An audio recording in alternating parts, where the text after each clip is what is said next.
On en a tous plus ou moins dans la vie des regrets. Mais je préfère me tromper, essayer, tester, me planter. Mais je pense que si on ne teste pas, on ne peut pas avancer ou alors on stagne. Moi, cet effet de stagnation, il m'empêche d'avancer, il m'empêche de me dépasser et il m'empêche justement de progresser. On m'a toujours dit que la vente, en règle générale, mais dont l'immobilier, c'est de la séduction. La vente, c'est la séduction. Mais pour être dans la séduction, il faut de l'émotion. Donc la vente, c'est de l'émotion. Si on touche leurs émotions, on va être plus réceptif et on va réussir à créer du lien. Et si on crée du lien, là après, on arrive à être dans des interactions très humaines et très profondes. Plus on sera sur une approche humaine, plus on aura de chances de marquer les esprits et de se faire recommander, de se faire envoyer vers la famille, vers les amis, etc. et de convaincre. Je pense qu'on doit être plus sur cette approche humaine qui va inspirer confiance. Si on inspire confiance, cette confiance-là, elle vaut de l'or. Parce que c'est ce qui permet de faire ce métier sur du très très long terme et d'assurer un chiffre d'affaires serein et puis vraiment le plus long possible. Bonjour et bienvenue dans Success Immo, le rendez-vous incontournable des passionnés de l'immobilier. Je suis Nicolas Markovic et chaque semaine nous plongeons au cœur de ce secteur dynamique et en constante évolution. Imaginez avoir un accès privilégié aux histoires les plus inspirantes, aux conseils les plus judicieux et aux stratégies les plus efficaces du monde de l'immobilier. Des professionnels chevronnés, des innovateurs audacieux et des experts visionnaires se joignent à nous pour partager leur expérience, leur succès et même leurs défis. Alors installez-vous confortablement et préparez-vous à être inspiré. Bienvenue Julien. Merci à toi Nicolas. Je suis très content aujourd'hui de te recevoir pour plein de choses. Ah ouais, vraiment.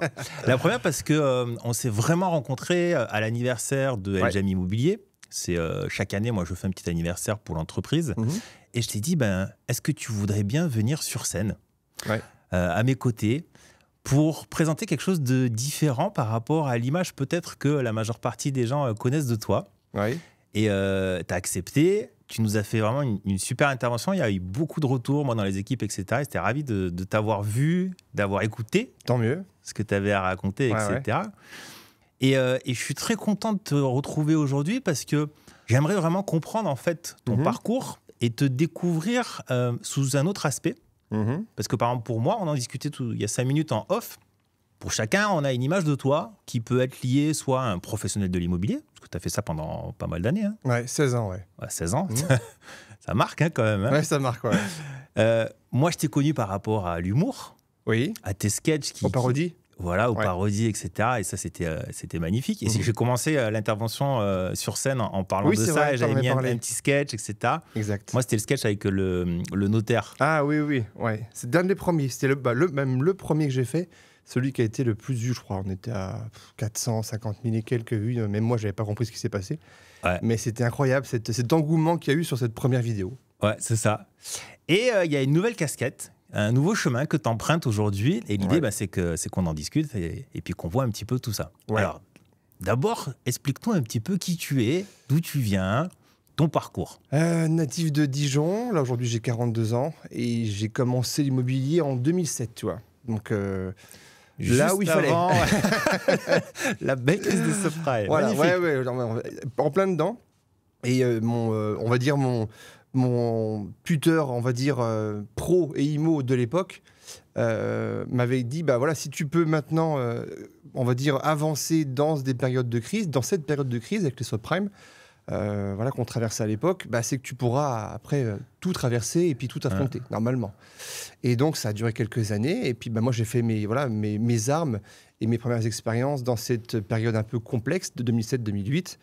Et puis, c'est vrai que j'ai appris énormément. Je n'ai pas forcément gagné de l'argent pendant les 3-4 premières années, pour être honnête. Mais c'est ce qui m'a permis aussi, justement, d'être résilient, d'être le plus, on va dire, efficace possible pour, justement, perdurer sur du très, très long terme. Parce que c'est un métier que je sentais vraiment fait pour moi, en fait. Voilà, c'est un métier où je savais que je pouvais m'éclater, je savais que ça pouvait me rendre très heureux.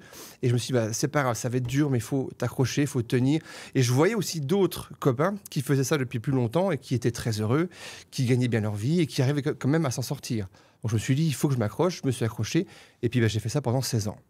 Ok. Voilà. Et 16 ans d'immobilier. Et alors déjà, là, j'ai plein de questions qui viennent. Vas-y, on est là pour ça. Parce qu'on a ce phénomène, alors je ne sais pas si c'est le monde d'aujourd'hui, surtout la génération. T'as des enfants ? Ouais, j'ai une petite fille qui a bientôt 10 ans, Amy. Ok. Bonjour Amy, si elle nous regarde. Et je vois la génération, parce que moi j'en ai 3 des enfants. 15, 11 et le petit dernier 5 ans. Ok. Et je vois, si tu veux, qu'il il y a une capacité énorme à être impatient. Ah oui. Dû à plein de choses. Aujourd'hui, on a un accès à l'information rapide, smartphone, etc. Trop. Trop pour les enfants. Avec mon épouse, on faisait encore la réflexion, tu vois, pas plus tard qu'il y a 2 jours en arrière, où on se disait, tu vois, à l'époque, nous, quand on était gamin, fallait attendre le dessin animé à 18h sur telle chaîne, puis si tu le loupais, bah, c'était foutu. Aujourd'hui, ils ont Netflix, pour citer, bien sûr, avec un choix qui est extraordinaire, mais du coup, une impatience. Et dès que ça nous plaît plus, on veut zapper, on veut changer, etc. etc.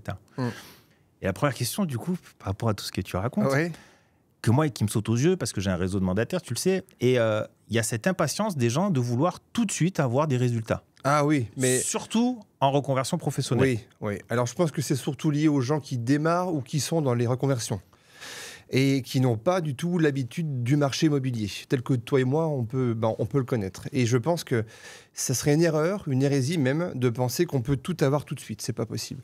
C'est un métier qui est beau, mais qui est complexe, qui bouge énormément, qui évolue sans cesse. On le voit même en ce moment avec le marché un peu tendu, mais qui évolue en permanence et on ne peut pas avoir du résultat sur du très court terme. Ou alors, si on en a, c'est parce qu'on sera bien tombé au bon moment avec le bon client, sur la bonne affaire, avec le bon taux. Voilà. On va dire un ensemble de choses qui vont être cohérentes et qui vont faire que ça va marcher pour 1, 2, 3, 4 fois. Mais si on veut faire ce métier sur du très long terme et assurer une bonne rentabilité et avoir on va dire une rémunération pérenne, il faut l'envisager sur du très long terme. Voilà. Donc, avoir tout de suite, ça peut peut-être marcher pour une fois ou deux, mais je dirais que c'est pas le mindset qu'on doit avoir quand on démarre ou quand on se reconvertit à cette profession.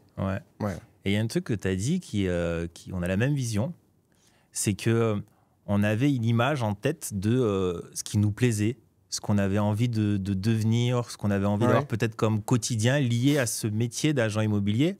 Et moi, c'était quelque chose de fort, parce qu'avant, j'étais dans la grande distribution. Et je ne suis pas tombé par hasard dans l'immobilier. C'est parce qu'à un moment donné, je ne voulais plus ce que j'avais. Et je cherchais quelque chose pour faire ma carrière pro. Et j'ai rencontré plusieurs acteurs dans plusieurs secteurs différents. J'ai passé même, à l'époque, une journée complète avec des responsables d'une agence immobilière. C'était les parents d'un ami qui m'ont fait découvrir le métier, qui m'ont expliqué ce qui était bien, ce qui était moins bien, ce que je pouvais gagner. C'est une bonne entrée en matière. Et tu vois, j'ai eu ce déclic. Mais moi, j'ai galéré au démarrage. J'ai fait ma première vente au bout de 8 mois.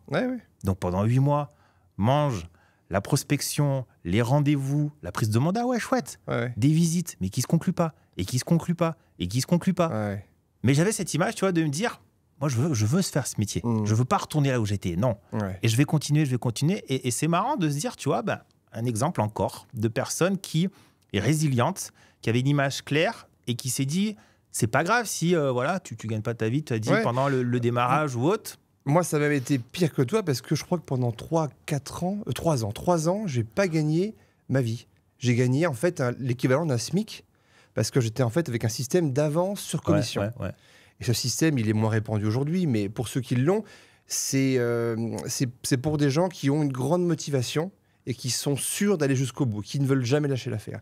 Moi, j'ai fait des ventes avec un délai un peu moins long que le tien. Moi, j'ai fait mes premières ventes au bout du 4e ou 5e mois, mais qui ont servi à rembourser ce qu'on m'avait avancé en amont. Donc, si tu veux, c'est frustrant d'avoir sur le papier un montant X, mais en fait, qui va te servir à rembourser les 2, 3, 4, 5 mois qu'on t'a avancé. Ça, au niveau de la motivation, il faut déjà l'encaisser, il faut déjà l'accueillir. Et il faut déjà aussi se dire, oulala, ça va être dur pour les mois à venir. Donc, ça veut dire qu'il faut que je le vois sur des années. Et ça, je pense que c'est une forme de résilience, de combativité qu'on doit forcément avoir en immobilier. Sinon, ça risque d'être compliqué. Ah, c'est sûr, c'est certain. Et donc, du coup, 16 ans sur le terrain. Oui, 16 ans. Dans le même secteur ? À Dijon, principalement centre-ville de Dijon, même centre historique. Donc 16 ans, et puis 10 ans dans la même boîte sur les 16 ans. Ok.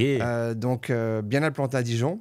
Et puis, un jour, je me retrouve à faire ces vidéos. Voilà, à faire ces vidéos, à vouloir me mettre un petit peu en danger, m'exposer un petit peu pour voir ce que ça allait donner, quitte à me planter. C'était le but aussi. Je me dis, la meilleure manière pour moi de voir ce que je vaux en termes d'image, en termes de visibilité, de communication, de vidéo, parce que j'ai compris que dans ce métier, il y a plus de 5 ans, 7 ans, à l'époque, à Dijon, il y avait très, très peu de formats qui étaient basés sur la vidéo. en immobilier. Donc je me dis, pourquoi pas démarrer et puis attaquer aussi ça, hein. Donc comme parler de mon métier, parodier aussi des fois les situations, tu me l'as dit, avec le notaire, avec les clients pénibles, avec les clients exigeants, pour pas dire autre chose. Et je me suis dit, on va faire un essai. Et je commence à faire ces vidéos-là qui ont, à l'époque, déjà un engouement assez rapide. Et je me dis, mince, waouh, il y a un truc à faire. Il y a un truc à faire à partir de la vidéo, mais en mixant aussi le sérieux, le pro et l'humour. Parce que je pense qu'avec l'humour, l'autodérision, le ridicule aussi quand c'est bien manié, on peut arriver à faire passer un message de manière 10 fois plus puissante.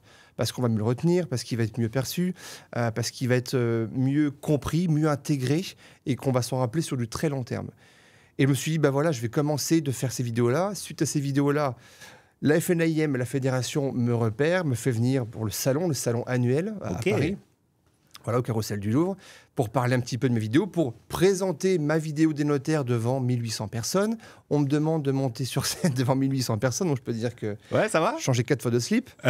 et je me dis, mais c'est génial parce que c'est une occasion qui est incroyable, qui m'a apporté, avec le peu de travail que j'ai fait derrière, donc quelques vidéos homemade, fait maison, avec une petite caméra, comme je te l'expliquais tout à l'heure, les petites GoPro de l'époque, un petit micro-cravate, donc sans prétention. J'écrivais, je me déguisais, je me grimais avec du rouge à lèvres, etc. Le montage, je faisais tout seul. Et puis, grâce à ça, je me retrouve propulsé devant la scène à faire plein de choses, à parler un petit peu de ce que j'aime, la vidéo, l'immobilier, un mélange des deux. Et au retour dans le train, je suis avec mon ami, avec Romain Cartier, que tu connais, j'imagine aussi. Et Romain me parle un petit peu de mes projets futurs. Qu'est-ce que tu veux faire maintenant? T'aimerais bien maintenant te lancer dans quoi? Et là, je lui dis, écoute, moi, la formation me plaît, m'attire énormément. Mais c'est pas pour tout de suite. Et là, il y avait un engouement aussi à l'époque en France pour la formation. Beaucoup de demandes, pas assez de formateurs, agréés en tout cas. Et puis, je me suis dit, oui, ça m'intéresse. Donc, Romain m'a pris sous son aile. Il m'a lancé, il m'a aidé, il m'a accompagné, il m'a formé aussi beaucoup. Chouette. Et puis ça, en parallèle de mon cursus personnel où moi, j'étais prendre de la formation, moi, je me suis formé aussi de mon côté, j'ai lu aussi beaucoup de choses. Tout ça fait que, avec toujours l'image et la continuité un petit peu de ces vidéos sur les réseaux, mois après mois, et voilà, ça a pris comme ça. Super, on va parler de cette formation. J'ai résumé un peu vite, non, c'est très bien. Voilà. Tu donnes de l'information pour qu'on reste jusqu'à la fin du podcast. Parce qu'on va parler, bien évidemment, maintenant de ton quotidien, la partie formation et autres. Moi, je veux revenir sur la partie, justement, réseaux sociaux, la partie vidéo. Oui. Pourquoi? Parce qu'aujourd'hui, il y a beaucoup de gens qui comprennent l'intérêt d'être sur les réseaux sociaux d'une manière professionnelle, d'accord, pour plein de facteurs. Mais ils hésitent toujours comment faire. Ils ont peur d'être face à une caméra. Ils ont peur du jugement, etc., etc., etc. Alors déjà, la première question que je veux te poser, c'est est-ce que toi, tu avais un but précis quand tu as vraiment fait ce choix de te dire je veux faire par exemple des parodies, je veux mettre une touche d'humour au travers de mes vidéos? Est-ce qu'il y avait quelque chose de précis en ligne de mire? Le seul et unique objectif que je me suis mis moi en tête quand j'ai démarré à faire ces sketchs et ces vidéos et à me mettre sur les réseaux, c'était de me faire plaisir. Ok. C'était la seule motivation que j'avais, c'était en fait de penser, là pour le coup, un peu égoïstement qu'à moi, et de me faire plaisir et de me faire rigoler. Parce que je savais qu'en faisant des bêtises, en faisant des grimaces, en faisant des personnages, en racontant un peu les situations un peu décalées, un peu déjantées, je savais qu'il y avait une chance déjà qu'en me regardant, en me visionnant après coup, j'aurais pu m'éclater déjà, à voir un peu à quel point j'aurais pu être ridicule et décalé. Et je me suis dit, si j'arrive moi tout seul à me faire rigoler, peut-être que je peux faire rigoler d'autres personnes. Donc c'était vraiment le but, c'était vraiment de me faire plaisir, à 100%.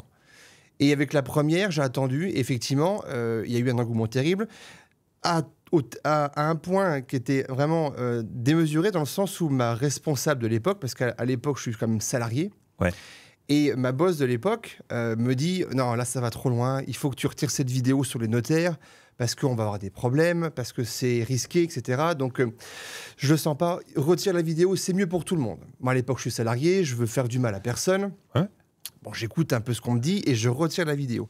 Et là, j'ai appris à mes dépens, une des premières règles sur les réseaux, c'est qu'il y a ce qu'on appelle un effet de levier avec le fait de balancer quelque chose qui commence à prendre de l'importance et que si tu le retires dans les 48 heures qui suivent, ça peut créer une frustration.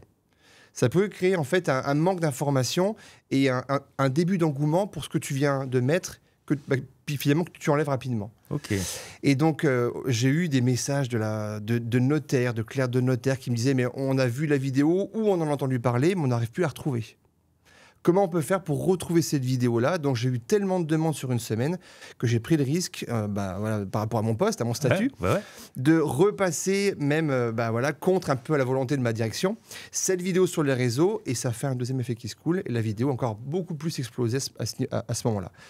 Et donc, je me suis dit, waouh, il y a quand même un truc à faire terrible en immobilier, en humour, avec ce côté très décalé. Et je pense que pour toucher ma communauté, pour toucher des clients, toucher des prospects, il y a un truc à faire. Et que personne ne faisait à l'époque, d'ailleurs. Ah, complètement. Voilà. Et d'ordre général, tu es le bout en train, la personne qui fait rigoler à table avec les amis, la famille? Oui, ça m'arrive, oui. Il faut aussi une petite nature, un peu de folie, je dirais. Ouais. Par rapport à ça, moi, ça fait longtemps, depuis que je suis jeune, j'ai toujours été attiré par les caméras, par le fait de faire rire les copains à l'école, de faire rire les amis. Donc oui, bien sûr, il faut avoir ce côté un petit peu de folie, mais je pense que quelque part, on l'a tous plus ou moins. Ouais. Seulement, il est un petit peu endormi en chacun de nous. Après, on l'exploite, on l'exploite pas. Il y a des gens qui vont être très carrés, très sérieux, puis un jour, ils se réveillent à 45 ans, à 30 ans, à 50 ans, ils craquent un peu. Et puis, du coup, tu te rends compte en fait qu'ils ont vraiment une nature et puis une folie, mais qui est belle parce qu'elle apporte plein de choses. Elle apporte de la communication, elle apporte de la légèreté, elle apporte de la simplicité. Donc ça, c'est vraiment intéressant. Et alors, du coup, le première vision que tu as, c'est de te faire rigoler toi. Ouais. Faire rigoler peut-être l'entourage proche, oui, voilà, etc. Proche. Ouais, voilà, l'autre commercial. Et donc, ça prend de l'ampleur. Oui. Tu viens très bien de nous raconter qu'est-ce qui se passe en plus. On te demande de retirer, tu retires, et puis après, tout le monde te dit « Mais elle est où cette vidéo ?» Tu la remets. Donc, incroyable déjà comme histoire. Ouais, c'est fou. Et toi, ce qui est vraiment encore plus fou, c'est qu'à l'époque, je suis contre les réseaux. Ah ouais? Je veux pas entendre parler. J'aime pas Facebook, je vomis LinkedIn, je déteste Instagram et tous les autres. Je peux pas. J'aime pas ce côté distanciel. J'aime pas ce côté où on va communiquer plus ou moins avec une facette de ce qu'on veut montrer, de ce qu'on peut montrer, sans qu'il y ait vraiment une interaction réelle comme là, on fait toi et moi, dans les yeux, on s'écoute, on se voit, on ressent des choses et on a vraiment ce côté humain où on est très proche. J'aime pas ça. Mais je me dis, il faut quand même que je teste parce que c'est un peu ce qui est en train d'émerger au niveau de l'Europe, au niveau mondial. La vidéo, Internet, tu l'as dit tout à l'heure, les téléchargements, la vidéo, Netflix, tout va très vite, va même beaucoup trop vite, je trouve, mais c'est comme ça. Donc si en fait on se met, on va dire, contre toute cette génération et toutes ces technologies, on va louper le train. Donc je pense qu'il vaut mieux essayer de monter dans ce premier wagon pour essayer justement d'absorber de l'information, de comprendre les mécaniques et de communiquer avec les nouvelles générations, avec son temps en fait, simplement. Okay. Mais j'étais contre complètement, je voulais pas du tout. Ah ouais, je voulais pas entendre. Mais quand j'ai vu par contre les premiers résultats qu'on pouvait avoir avec de la vidéo, avec des posts simples, parce que j'ai fait de la vidéo des parodies, des sketchs où je me déguise, mais je faisais aussi parallèlement à ça des vidéos où je présentais à l'époque, mais bien, où je filmais le salon, la cuisine, je cutais pour pas montrer tout sur un plateau, pour que justement qu'il y ait aussi un manque d'informations, pour qu'on vienne me chercher. On voit pas la salle de bain, bougez pas, je vous l'envoie, et créer du contact. En fait, moi, je m'en servais comme une passerelle.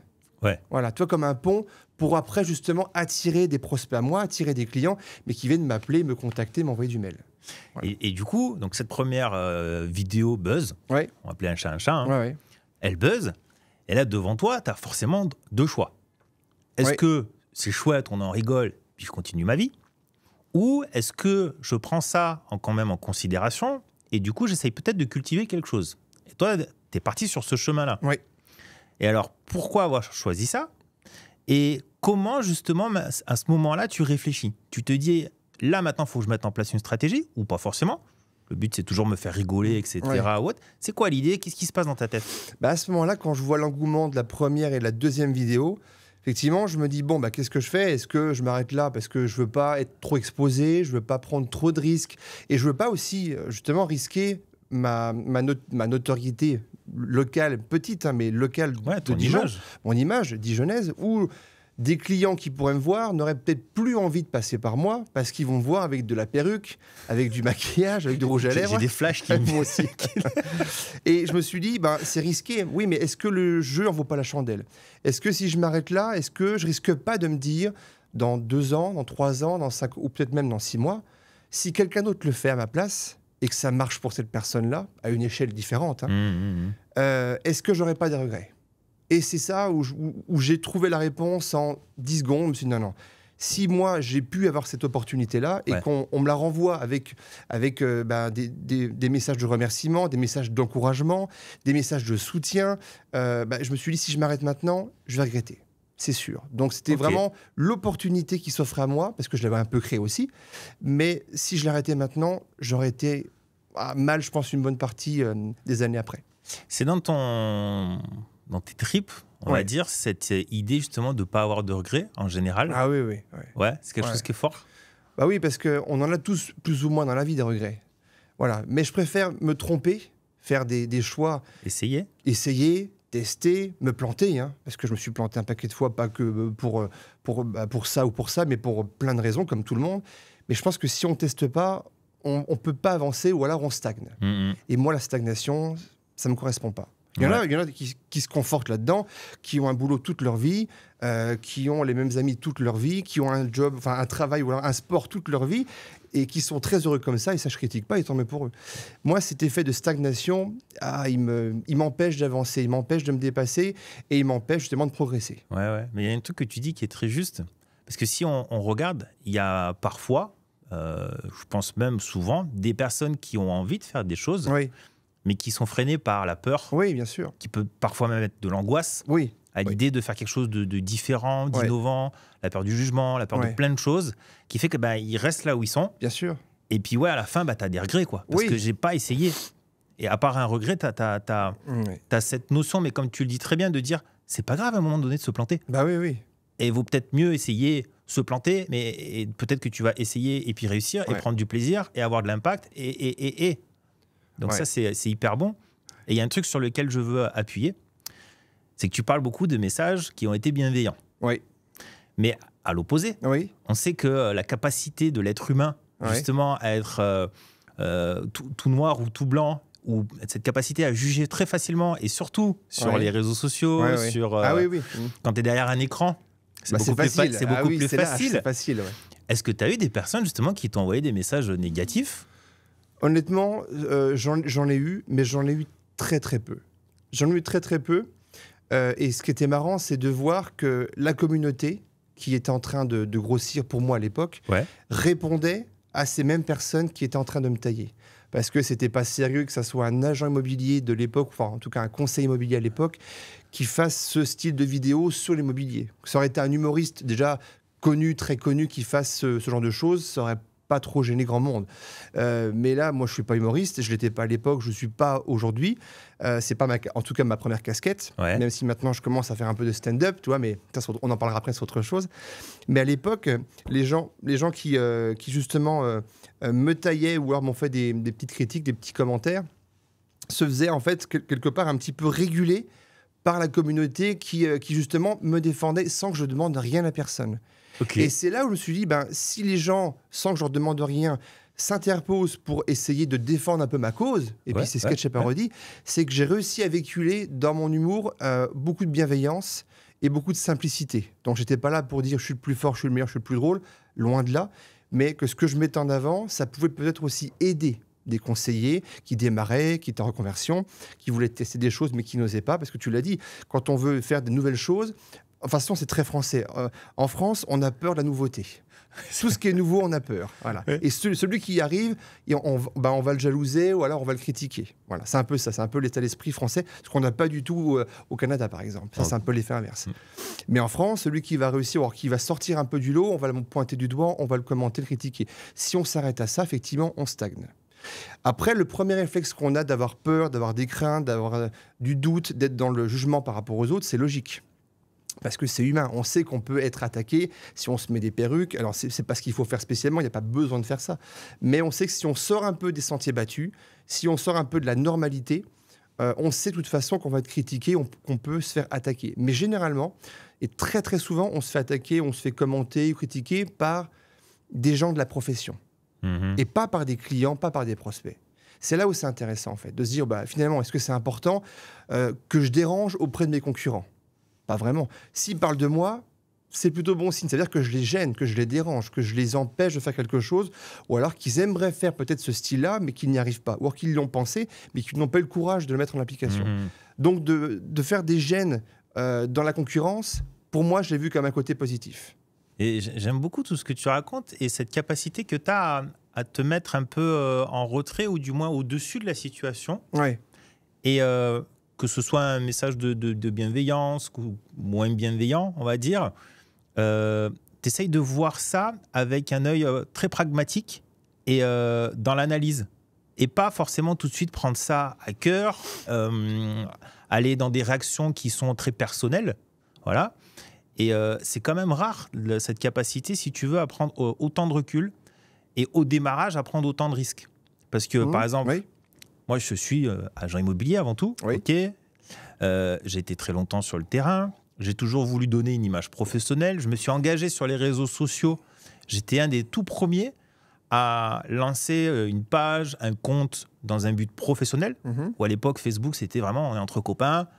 On s'envoie des photos de la dernière soirée, etc. Et moi, je me dis, il y a quand même quelque chose à faire. Et puis, on s'inspire un peu de ce qui se passe outre-Atlantique, États-Unis, Canada, etc. Et puis, on voit que leur approche est différente. Le personal branding, c'est quelque chose là-bas qui travaille. Nous, on ne sait même pas qu'est-ce que c'est à l'époque. C'est vrai. Je te parle de ça il y a 12-13 ans en arrière. Hein. D'accord ? Et j'ai quand même, si tu veux, ces a priori de me dire, je veux qu'on ait une image professionnelle de moi. Et par exemple, ça ne me venait même pas à l'esprit de dire, je peux faire un peu d'humour. Même si j'aime bien déconner, etc. Oui, bien sûr, je suis bout en train. J'ai peur de la réaction des gens. Tu vois, j'ai peur, je ne ferai pas ça. Tu vois. Et j'ai vraiment plus par la suite, surtout quand j'ai ouvert le réseau, quand j'ai fait des choses de manière publique beaucoup plus intense, où là, oui, tu as une vague de personnes, si tu veux, qui sont plus dans le négatif, qui se permettent de faire des choses, etc. C'est pour ça que je me permets d'aller dans la discussion et de dire, c'est remarquable de vraiment se déconnecter de tout ça. Et je pense que c'est un exemple qu'il faut essayer de prendre et surtout réfléchir à tout ce que tu viens de dire, parce qu'il y en a beaucoup qui essayent, mais qui sont sur la phase, en fait, réflexion de laisser, etc. Allez-y, lancez-vous, c'est pas grave. Au pire, quelqu'un pense quelque chose, c'est son avis, en fonction de son vécu, son cercle familial, son état d'esprit, etc. etc. Lancez-vous, essayez, et peut-être que bien sûr, on aura des belles choses. Complètement. Il y a même plus de chances qu'on ait des belles choses si on essaie. Si on n'essaie pas, encore une fois, on est dans la stagnation. Et de toute façon, par définition, si on écoute tout le monde, ou si on fait attention à tout ce que va penser la plupart des amis, des confrères, des concurrents, finalement, on ne fait pas grand-chose. Ouais, ça c'est certain. Et alors, ce qui me vient à l'esprit, c'est que il y a une vidéo qui cartonne, après tu te le lances dedans, tu en fais une deuxième, une troisième, etc. Au bout d'un moment, comment tu fais ? Parce que tu dis maintenant, il faut vraiment réfléchir à peut-être une stratégie de communication. Il va falloir réfléchir au contenu. Parce que plus on commence à faire de contenu, plus c'est difficile d'avoir des idées. Je ne sais pas pour toi, mais pour moi, oui, clairement. Donc, tu en fais au début parce que tu as les trucs palpitants, etc. Mais tu en as fait 2, 3, 5, 10, 15. Après, waouh, tu es là devant ta feuille blanche. Alors, de quoi on va parler maintenant ? Et il y a l'idée de contenu et il y a l'idée aussi de est-ce qu'à un moment donné, après, tu regardes les chiffres. Tu te dis, maintenant j'ai l'habitude quand même de faire des vues, j'ai l'habitude d'avoir de l'interaction, j'ai l'habitude de tout ça. Est-ce que maintenant, d'une manière inconsciente, en fait, on va chercher ça ? On est en fait dans l'idée de toujours être sur quand même une performance en termes de chiffres liée à ce que l'on fait.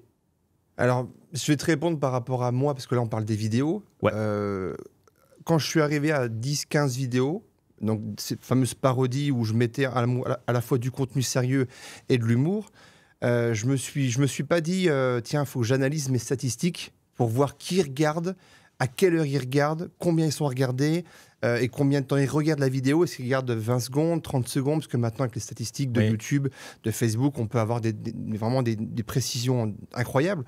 Non, je voulais pas rentrer là-dedans parce que je voulais pas que ça devienne une obsession et je voulais pas que ça devienne une motivation, ces stats. Je voulais surtout que ça reste du plaisir avant tout pour moi et pour la communauté qui consulterait ces vidéos. Donc, je n'avais pas d'objectif de statistique par rapport à ces vidéos-là. Par contre, effectivement, ce qui était compliqué pour moi, et ce qu'il y a toujours, c'est de trouver, au bout de... Là, j'arrive à plus de 50 vidéos, plus de 50 parodies, ça va être de trouver des nouvelles idées, des nouvelles thématiques. Alors, Ce qui est intéressant, c'est de piocher un petit peu dans son passé, dans ce qu'on a fait sur le terrain pendant 16 ans, avec pas mal de situations qu'on connaît tous, mais c'est aussi de piocher dans ce qu'on peut voir qui émerge avec le marché actuel, avec les banques, avec les courtiers, avec les diagnostics, avec plein de choses, finalement, parce que l'immobilier, on pense toujours que c'est une bulle assez fermée, mais finalement, c'est extrêmement large. Ça touche plein de corps de métier. Ça touche la construction, ça touche l'artisanat, ça touche la décoration, ça touche énormément de secteurs d'activité différents, mais avec des passerelles. Donc finalement, si on écarte un petit peu le champ des possibles, on se rend compte qu'il y aura toujours matière à aller taper sur un tel, tricher un petit peu sur ce sujet-là qu'on peut associer à l'immobilier. Donc, si on pose tout sur une feuille, en mélangeant de l'humour, l'autodérision et puis tous les corps de métier qu'on peut avoir dans la profession, j'ai encore de quoi faire. Ouais, ça va. J'ai un peu de marge. Ça, c'est chouette. C'est juste le temps qui va me manquer parce que maintenant, je suis dans l'information et plus sur le terrain. J'ai moins de temps pour faire ces vidéos. Mais les idées, quand on veut vraiment se creuser la tête, elles arrivent. Normalement, elles arrivent pour l'instant. C'est chouette. Et alors, moi, ce que j'aime bien, et j'ai commencé... Le discours d'introduction pour l'anniversaire là-dessus par rapport à toi, c'est que j'aime bien en fait les humoristes, parce qu'un vrai humoriste, quelqu'un qui travaille vraiment, c'est quelqu'un qui a une analyse fine d'une situation que nous connaissons tous, mais qui va vraiment prendre du temps pour décortiquer, regarder ce qui se passe, analyser et le retranscrire au travers d'un discours, une gestuelle, une posture, plein de choses, etc. Ouais. Et je trouve que c'est un métier qui est remarquable parce que l'humour, oui, ça peut être quelque chose d'inné. On est marrant, on n'est pas marrant, ok. Mais le métier d'humoriste, c'est un métier. Ah oui. Et il y a cette capacité à analyser que j'aime beaucoup. Et le pourquoi j'ai apprécié la première vidéo où j'ai accroché, comme on dit, sur l'histoire du notaire, et pourquoi je t'ai invité, c'est parce que j'ai tout de suite compris qu'il y a la partie humour, ouais, mais on voit quelqu'un qui a cette manière de décortiquer le métier. Et on voit quelqu'un qui n'est pas novice, ou du moins qui ne prend pas justement la vague en se disant « Tiens, il y a l'humour, il y a l'immobilier qui est en vogue, je fais un mix de tout ça, il y a le laps, et puis je sors d'un chapeau qui a une vidéo qui cartonne. » Non. Tu as la partie humour, et puis tu as cette capacité à être un réel professionnel. Je ne t'ai jamais vu sur le terrain, mais au travers du discours que j'entendais dans les vidéos, je me suis dit « Ce gars-là, tu vois, il sait de quoi il parle. » Parce qu'il va dans des détails qui sont hyper importants. Et tu as dit quelque chose d'ailleurs tout à l'heure, que moi j'explique à mes équipes, que j'explique en formation. Tu dis, je fais une vidéo pour présenter un bien immobilier. Tu vois, où je fais du coup différemment, je présente ça, mais je ne mets pas la salle de bain. Oui. Parce que l'objectif d'une annonce, c'est pas vendre un bien immobilier, c'est générer du contact. Oui. Et ça, c'est un truc tellement basique qu'on explique nous, mais quand je vois en général que dans la profession, on ne le comprend pas. Ils sont tous là en train de survendre leur bien immobilier au travers d'une annonce. Et puis en mettant des détails qui sont parfois très inutiles, comme entrée, placard, etc. Bon, ça, on s'en fout un peu. Hein. Fait rêver les gens. L'immobilier, c'est du rêve. C'est ça, en fait, c'est que pour moi, l'immobilier, si tu veux, c'est Enfin, on m'a toujours dit que la vente, en règle générale, mais dont l'immobilier, c'est de la séduction. La vente, c'est la séduction. Mais pour être dans la séduction, il faut de l'émotion. Donc la vente, c'est de l'émotion. Et donc, je pense que quand on communique sur un bien, sur un projet, sur un concept, ou sur de la vidéo, sur de la parodie, je pense que d'abord, il faut toucher l'émotion de la personne. Il faut toucher les émotions. Si on touche leurs émotions, on va être plus réceptif, on va être plus en contact avec ces gens-là, et on va réussir à créer du lien. Et si on crée du lien, là, après, on arrive à être dans des interactions très humaines et très profondes. Sinon, on fait ce que tout le monde fait. Donc, c'est-à-dire qu'on met trop d'informations, trop de détails, trop descriptif, trop de texte, trop de photos, des photos pas souvent très pro non plus, on le voit encore malheureusement. Dans la profession, c'est un peu dommage, mais c'est vrai que c'est important de susciter un engouement, un intérêt pour un bien ou pour un concept. Ouais, c'est clair. Et il y a un truc que moi je donne tout le temps en formation, et même j'ai fait une conférence, c'était il y a 1 an et demi, avec Cédric Anissette, je ne sais pas si tu connais. Je vois qui c'est, d'accord. Voilà, il fait beaucoup d'investissement et de propositions pour expliquer à tout le monde comment investir mieux son argent, faire l'investissement locatif ou autre, etc. Il a une communauté qui est pas mal. Et moi, j'avais suivi certaines de ses formations pour compléter mes connaissances. Et un jour, on se retrouve en fait dans un mastermind, côte à côte, et puis on discute, etc. Et il se trouve qu'il m'invite après, justement, à un de ces séminaires, où il y avait, je sais pas, peut-être 300 personnes dans la salle, etc. Et il me dit, moi, j'explique à tout le monde comment faire de l'investissement locatif. Comment tu fais pour obtenir plus facilement un prêt. comment tu fais pour faire une bonne rentabilité, les petites astuces pour faire de la colocation. Ouais. En ce moment là, c'est pas mal. Ils font de la sous-location professionnelle, etc. Il me dit mais on n'explique jamais comment vendre un bien immobilier. Ouais. Tu vois. Et un truc qui est marrant, c'est que c'est systématique. Moi en formation, et là je suis arrivé du coup sur scène où il m'introduit en disant l'agent immobilier. Puis dans la salle, tu n'as que des investisseurs, des mecs, si tu veux, où ils ont une image forte, Oui, je vois. propre de qu'est-ce que c'est un professionnel de l'immobilier. Ouais. Je me suis dit, j'arrive pas gagnant sur scène, hein, tu vois. Ouais. Et j'arrive sur scène et tout, et je prends le paperboard tout de suite, tu sais. Et sur le paperboard, j'écris en gros comme ça, 75. Mhm. Et je dis alors, à votre avis, qu'est-ce que c'est? Et donc ils font plein de propositions, etc. Ouais. Et après, je rajoute pourcent. Et je lui dis, pour moi, 75% des professionnels de l'immobilier sont incompétents. Et donc là, il y a plein de trucs, tu sais, où ils rigolent, etc. Ouais. Et je lui dis, donc maintenant qu'on a cassé un petit peu la glace, etc., et que vous comprenez que je suis de votre côté, on va essayer de comprendre pourquoi, en fait, on en arrive là. Et lié à ça, pour moi, en fait, il y a un manque crucial de formation. Mais énorme. Ouais. C'est-à-dire que, on est combien dans la profession? 150 000, je crois, en France. Oui, à peu près. Ouais. Voilà, on est 150 000. Il y a de tout, de l'agence physique, du réseau mandataire. Il y en a qui font des formations, il y en a qui n'en font pas, il y en a qui se disent, etc. Il y a plein de choses. Mais, concrètement, on n'est pas obligé d'avoir une compétence ou un niveau de formation pour prendre la main à quelqu'un qui a un projet de vie, qui va peut-être vendre ou acheter son patrimoine, qui va mettre des économies sur la table, etc. Et moi, ce que je trouve dommage, c'est ça, et de me dire comment moi je peux aujourd'hui redorer l'image d'un agent immobilier, comment je peux former mes équipes, comment je peux rencontrer des personnes qui aujourd'hui ont de l'expérience, ont un vécu, et toi, tu as eu cette phase justement vidéo, la touche d'humour, etc. ou autre, et aujourd'hui, tu es passé sur une nouvelle facette où tu es dans la formation, où tu transmets ton savoir. Oui. Et j'aimerais que tu nous en parles parce que je suis très content justement de te recevoir par rapport aussi à cette casquette-là. Ouais. C'est de me dire, c'est enfin quelqu'un aussi, tu vois, qui est dans ce clan pour dire, allez les gars, c'est un métier qui est fantastique, c'est un métier qui est exceptionnel, mais il faut juste le comprendre, l'interpréter, le mettre après avec votre mot, votre tempérament, etc. Bien sûr, oui. Mais on va vous expliquer comment ça fonctionne pour que vous soyez derrière vu comme un réel professionnel, que vous puissiez performer, mais redorons tous ensemble l'image qu'est l'agent immobilier. Ouais.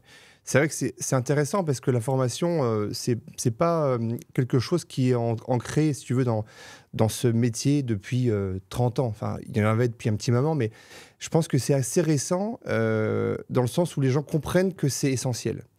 C'est compliqué d'être bon et d'être performant sur le très long terme si on se repose sur ses acquis. C'est très compliqué. Alors déjà dans beaucoup de domaines, mais encore plus en immobilier où il y a un marché qui évolue sans cesse, qui est lié à, on l'a vu à la crise sanitaire qu'on vient de passer, qui est lié aussi des fois aux crises financières, parce qu'on est impacté par le taux des banques et notre capacité à emprunter, en tout cas pour ceux qui ont besoin de faire des prêts bancaires. Donc on est soumis à beaucoup de paramètres extérieurs, énormément. L'influence des gens, l'influence de la famille, etc., les bouleversements au sein même des familles. Donc, il se passe tellement de choses que je pense qu'un bon conseiller, négociateur ou agent immobilier doit ou devrait en tout cas avoir cette faculté de se dire il faut que je sois au fait peut-être des nouvelles tendances en termes de management, en termes de possibilités commerciales, en termes d'adaptabilité au marché, aux mentalités aussi des vendeurs qui évoluent, mentalité des acquéreurs. Donc tout ça fait qu'on ne peut pas être bon partout. Donc, d'où l'intérêt aussi de passer par un pro de l'immobilier dans la formation ou même dans le coaching pour justement être, on va dire, le plus actuel possible sur les possibilités. Et nous, on n'est pas là pour dire faites ci, faites ça, vous aurez plus de chiffres, ou faites ci, faites ça, vous serez des cadors. C'est pas ça du tout. Il y en a qui disent ça, mais ça, c'est encore autre chose et je suis pas là-dedans. Moi, je suis plutôt dans le camp de ceux qui vont proposer des choses sur la table. Et c'est ce que je dis dans mes formations à mes participants. Moi, je suis là pour vous éveiller à des choses que vous n'avez pas l'habitude de mettre en place concrètement avec vos clients sur le terrain. Donc, peut-être que tout ne vous plaira pas de tout ce que je vais vous dire dans la journée. Par contre, je suis là avec mon expérience, ce que j'ai acquis, mes bagages et ce qu'on m'a enseigné, ce qu'on m'a formé pour vous dire... pensez aussi à faire comme ça, pensez aussi peut-être à proposer ça. penser peut-être à mettre ça en place ou à tester ça de manière différente, parce qu'aujourd'hui, le marché il a changé, les tendances, les mentalités, et je pense qu'on doit s'adapter à ça. Si on ne s'adapte pas, on va peut-être dupliquer des méthodes et des pratiques qu'on a par automatisme qui ne sont pas forcément bonnes ou adaptées au marché. À 100% d'accord avec toi. Voilà, tout simplement. Tout ce que tu racontes. Et je ferai un parallèle justement avec cette notion que je dis souvent de commercial ou de conseiller. Ouais. Tu vois. Ouais. Et moi, j'ai appris le métier il y a donc 20 ans en arrière où on m'a appris à être un commercial. Ouais. Tu vois, les anciennes méthodes. C'est ça, ouais, je vois. Voilà, tu mets le pied dans la porte, tu vas fort, voilà. Etc. Ça marche. Je faisais des résultats. Oui, bien sûr. Oui. Par contre, l'image que les gens avaient de moi, elle n'était pas exceptionnelle. Les recommandations, j'en avais jamais. D'accord. Et puis un jour, j'ai bifurqué vers un autre monde merveilleux, le monde du conseiller. Et ça, c'est exceptionnel. Et on fait le même métier, là. Mais par contre, on a une approche qui est totalement différente. On a un discours qui n'a rien à voir.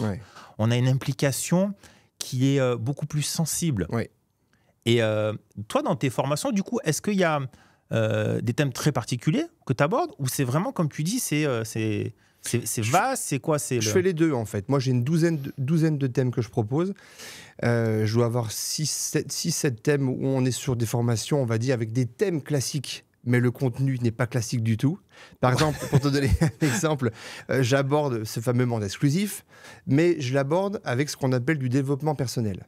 Parce que j'estime que pour être bon avec cette notion d'exclusivité, qui est souvent mal vue, parce qu'elle est incomprise ou alors parce qu'elle n'est pas suffisamment maîtrisée par rapport à un client ou un prospect, justement, elle sera peut-être mal conseillée, mal vendue, mal mise en avant pour le conseiller, enfin en tout cas par le conseiller. Donc moi, j'aborde ça avec la faculté d'être meilleur dans le discours, dans l'écoute et dans l'approche plus humaine. Et plus on sera sur une approche humaine, je pense, plus on aura de chances de marquer les esprits et de se faire recommander, de se faire envoyer vers la famille, vers les amis, etc. et de convaincre. Si on est trop scolaire ou trop commercial, alors ça marchera peut-être une fois sur 10, c'est possible, bien sûr. Voilà. Mais principalement, avec tout ce qu'on vient de vivre, de traverser les quelques années récentes, je pense que les gens ont besoin de plus d'attention, plus d'écoute, qui soit plus sur ce côté humain, ce côté confiance. Et c'est aussi le rôle d'un bon conseiller, d'un bon négociateur, même d'un bon agent immobilier. Parce que les statuts sont différents, mais le métier reste principalement le même. Je pense qu'on doit être plus sur cette approche humaine qui va inspirer confiance. Si on inspire confiance, cette confiance-là, elle vaut de l'or. Elle vaut de l'or, clairement. Ah, oui. Parce que c'est ce qui permet de faire ce métier sur du très très long terme et d'assurer un chiffre d'affaires serein et puis vraiment le plus long possible. C'est sûr, voilà. 100%. Donc, commercial, pas trop. Par contre, sur le plan humain, là, on a des chances de perdurer. Ouais, c'est clair. Et alors, du coup, tu n'es plus sur le terrain en tant que professionnel de l'immobilier? Non, ça fait 2 ans que j'ai arrêté parce que justement, les demandes qu'on a dans la formation, dans le coaching, sont réparties sur toute la France entière. Maintenant, ça déborde avec la Belgique, le Luxembourg, avec maintenant aussi la Tunisie. Moi qui me demande une fois par an d'aller prendre l'avion pour aller les former aussi. Donc ça s'écarte un peu de plus en plus, et tant mieux, parce que moi, ça me fait encore plus de travail. Mais c'est là où c'est intéressant aussi même pour nous dans la formation. C'est hyper enrichissant parce qu'on arrive à voir avec différents pays qu'il y a des façons de faire ce métier différentes aussi. Donc c'est ça aussi, c'est ce qui fait un peu la magie de la formation, c'est que même en formant, en accompagnant les autres, en les élevant à d'autres astuces, d'autres conseils, d'autres manières de faire le métier, on arrive nous aussi à obtenir des facettes, des prismes différents de cette profession. Donc finalement, tout le monde est gagnant. Ouais, et puis du coup, ça te permet encore mieux peut-être des fois d'améliorer certaines approches en fonction de ce que tu as vu dans un pays différent, qui reste francophone, mais voilà. Ah ouais, ça doit être vraiment passionnant, ça. C'est passionnant. Et puis, dans les 6 thèmes que je n'ai pas cités, il y a aussi des thèmes qui sont un peu atypiques, comme le langage corporel. Ce qu'on avait fait ensemble pendant la conférence, où là, on va se servir d'une science, alors qui n'est pas une science exacte, et que justement, les Canadiens et les Américains ont travaillé depuis bien plus longtemps que nous, les Français, où on va justement décoder, décrypter en fait la posture, certains gestes des prospects, des clients, pour essayer de mieux comprendre quelles sont les intentions cachées par rapport à un projet, à une vente, à un investissement. Et là, ça devient intéressant parce qu'on ne se fie plus sur les mots, mais sur le corporel. Et comme le corps humain n'est pas doué ou n'est pas à l'aise pour mentir, on va vite arriver à déceler si les gens nous disent tout, s'ils nous disent une partie de la vérité, s'ils sont bien les seuls propriétaires du bien ou s'il n'y a pas quelqu'un qui vend avec eux, s'il y a une succession, et s'ils sont à l'aise pour négocier, s'ils n'osent pas négocier, s'ils ne nous rappellent pas pourquoi ils ne nous rappellent pas. Ça, sans que la personne parle, juste en l'examinant, on arrive à se rapprocher d'un début de solution. Alors, c'est jamais du 100%, mais on a beaucoup on va dire, d'idées avec une lecture corporelle. Ça, c'est sûr. Et moi, j'ai eu vraiment une fracture dans ma carrière pro.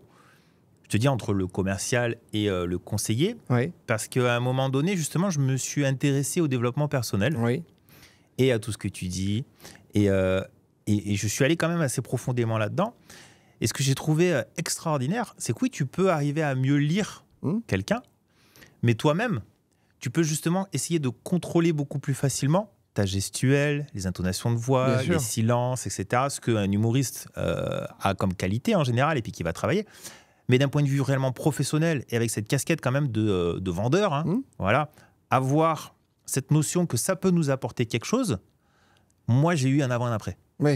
J'ai eu un avant et un après et honnêtement, pendant toutes les dernières années où j'étais sur le terrain, déjà, j'avais pas l'impression de travailler, ça c'est certain, mais c'était du théâtre. Chaque rendez-vous, c'était une pièce de théâtre. Bien sûr, et c'était, ça devient un jeu quelque part. Et c'était un jeu. Et même, mon but, c'était de trouver des difficultés.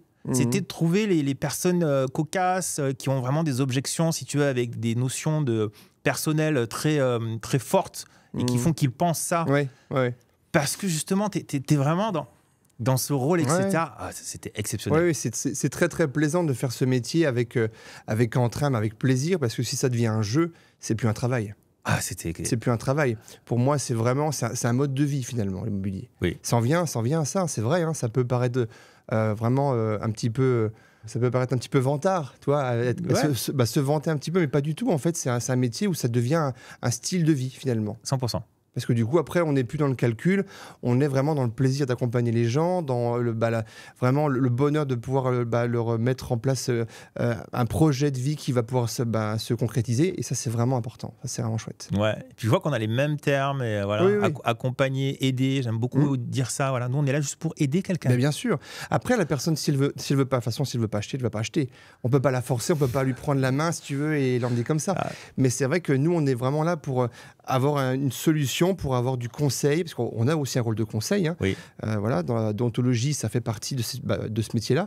Mais on a ce rôle vraiment de guide. C'est pour ça que moi, j'aime pas trop le guide de négociateur immobilier. Beaucoup emploient ce terme de négociateur ou même de conseiller. C'est encore même plus dégradant parce que finalement, un conseiller, c'est quoi? C'est une personne qui va apporter du conseil. Donc, c'est très limitatif. Quand on a du conseil, on va à la FNAC. Tu vois, voilà. Non, moi, si je veux réussir un projet de vie pour mes enfants, pour ma fille, pour ma compagne, etc., je vais faire appel à quelqu'un, à un pro de l'immobilier. Et moi, je vois plus ça comme un guide, une personne qui va m'accompagner sur tout mon projet, mais que j'espère pouvoir recontacter dans 10 ans ou dans 5 ans quand je vais vouloir revendre. C'est pour ça que conseiller, tout le monde l'emploie, mais je préfère parler de guide, de référent immobilier. C'est plus puissant et c'est plus psychologiquement fort. C'est pour ça que dans mes formations, j'en parle. Cette connotation, je reviens un peu dessus, mais du mot exclusif, elle est très mal perçue par beaucoup de clients et de prospects parce que c'est ça. Voilà, c'est ça, c'est la symbolique. Demande exclusive, c'est ce que les clients et les prospects voient, c'est les pieds et les mains liés. Mais en fait, c'est pas du tout ça. On parle d'engagement, on parle pas d'un état bloquant.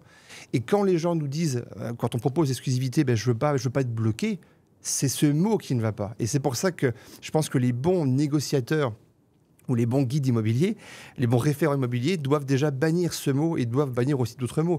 Il y a tous les mots noirs, tous les mots négatifs qu'on emploie tous, pas de souci. Ne vous inquiétez pas, tu vois. Non, mais on le dit tous, ça, moi le premier, mais j'ai pris aussi dans mes habitudes, dans mes automatismes, de bannir certains mots pour plus les sortir à mes clients. 100%. Parce que ça renvoie des choses trop négatives que tout le monde dit en plus. Donc, pas de souci, pas de problème. Ce mot, et c'est pas pour rien que certains mots, comme le mot d'exclusivité, il y a beaucoup de grands groupements, je vais pas les citer, mais il y a plein de groupements qui les ont changés sur leur première page de mandat. Partenaire. Et ça peut être succès, confiance, réussite, avec une sémantique qui va être différenciante. Mais qui va faire appel à un aspect psychologique beaucoup plus rassurant pour un prospect, pour un client. Et ça, je pense que cette culture-là, on la travaille pas assez, celle du pouvoir des mots, de la sémantique, et on devrait vraiment la mettre en avant. Et c'est pour ça, dans la formation, on s'en sert beaucoup avec Romain. on appuie dessus, on est insistant, mais elle a un pouvoir très puissant, tout comme l'humour. Ouais, et il me semble que c'est dans le livre Comment se faire des amis de Dale Carnegie, je ne sais pas si tu connais. Non. C'est un petit livre, les deux poches, qui coûte moins de 10 €, qui est exceptionnel justement, et le titre est très accrocheur, Comment se faire des amis. Surtout se faire des amis, etc. Mais qui va très profondément dans des notions justement de comportement, de discours, d'approche, de gestuelle, mais sur des bases très simples. D'accord. Et franchement, moi, c'est un livre que je recommande à tout le monde. C'est lui qui m'a ouvert la porte justement d'un nouveau monde. Puis après, tu vas plus profondément dans les analyses, etc. Mais je me rappelle très bien justement avant, tous mes mails, je finissais par n'hésitez pas. Ouais, là, c'est ça. Alors, aussi, il faut le n'hésitez pas, combo fatal. Et quand on m'a mis le doigt là-dessus, j'ai dit attends, mais en fait, j'écris ça tout le temps. Ouais, on écrit tous. Je vous invite à. Bien sûr. Ça veut dire la même chose. Ça veut dire la même chose. Mais par contre, voilà, l'interprétation inconsciente de la personne en face est totalement différente. À la place, si tu veux, de ne vous inquiétez pas, il y a donc tu as la négation, inquiété, il n'y a pas. Soyez rassurés, je m'occupe de tout. Ça veut dire strictement la même chose, sauf que c'est qu'avec des mots positifs, des mots qui sont plus engageants et rassurants surtout. Ouais, ça c'est sûr. Donc tu nous as expliqué ton parcours jusqu'à maintenant et merci beaucoup pour tout ce que tu nous as raconté et puis bravo, parce que c'est pas évident de rebondir sur tous ces aspects-là. Et quel est l'avenir pour toi ? Qu'est-ce que tu as comme projet ? De développer la formation dans encore plus de pays. Ça serait vraiment quelque chose qui m'attire et qui me plairait beaucoup. Partir. On a quelques pistes, voilà. Alors quand j'y c'est parce qu'on est avec d'autres formateurs aussi, mais on a cette aspiration à prodiguer le conseil, le management, le coaching avec des gens qui sont motivés, bien évidemment, qui sont ouverts d'esprit, parce qu'encore une fois, on n'est pas là pour dire que tout est parfait, que tout est magique, mais on aime bien aussi se voir aller un peu plus loin dans l'accompagnement avec différents pays, tout simplement. Ça, et puis c'est un peu plus perso, mais dans le stand-up, là, ça commence à avoir pas mal aussi d'ouverture pour moi, pas mal de dates qu'on me propose, donc c'est quelque chose qui rejoint l'humour, ce que j'ai commencé à mettre en place il y a quelques années. Et donc là, c'est encore un terrain différent, parce qu'il n'y a même plus besoin que je parle d'immobilier en règle générale. Mais c'est intéressant pour moi, et c'était un peu un fantasme d'adolescent, en fait, de faire ça, d'arriver sur un pied un peu plus humoristique, sans être dans l'immobilier, et là, c'est en train de s'ouvrir. Donc voilà, un peu de bois, tu vois, pour que ça continue comme ça. Parfait. Donc des beaux projets, des envies... On voit que ça te galvanise. Oui, ça me porte, ça me rend très heureux.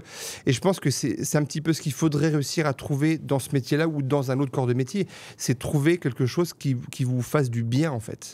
Je parle même pas d'argent, même pas de rémunération, quelque chose qui vous motive, qui vous donne l'envie de vous lever chaque matin avec le sourire, même si on aura des échecs, de la frustration, des déceptions, c'est normal, ça fait partie de la vie en général.